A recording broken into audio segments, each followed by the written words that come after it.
It will be a difficult anniversary for China, bringing unwanted international attention. 20 years ago this week, China sent in the tanks to take back control of Tiananmen Square from students and other pro-democracy protesters.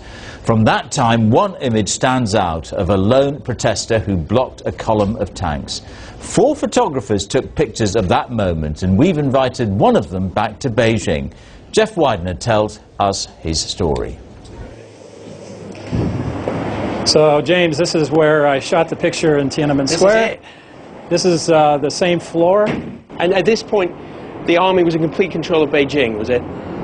They were in charge of everything. They were running the show. And was this a good location? Because we've got Tiananmen Square is about, what, 500 meters down that way, so you get a good view of the main avenue here. This is pretty much the only place to get the shot because you couldn't go any further because of all the security and the soldiers.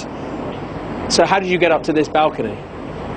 As I came through the lobby of the Beijing hotel, I spied several security police. I started to get a little bit nervous, and I saw this young student standing, American kid, named Kurt or Kirk. To this day, I can't quite remember who he was, but I came in and I told him that in a whisper, I'm from Associated Press, can I please come up to your room? And he picked up on it rather quickly, and I came up here to the 6th floor. And then what happened? Well, we heard some noise coming down the street. It sounded like a column of tanks. And just as I'm ready to focus and line up the tanks, this guy walks out waving his shopping bags, and I'm thinking, this guy's going to screw up my image and my composition.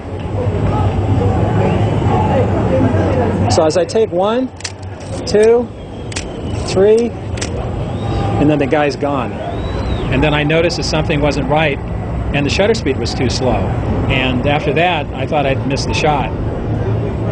So once you had those 3 frames taken, how did you get the film out of here? The police were looking for journalists. Well, this was a problem, and so what happened is Kurt and we talked about it, and he was willing to take the film and hide it in his underwear and ride his bicycle back to the AP Bureau where it was filed. I think that picture has carried the story all these decades, you know, and it's kept it alive, and I think that picture represents something that is very powerful for many people. And a lot of people ask, you know, who is this man? What's his name? But for me personally, I think that maybe it's better we don't know who he is. He's like the unknown soldier. It's the battle of David and Goliath. The faceless man represents all of us and our triumphs and battles in life.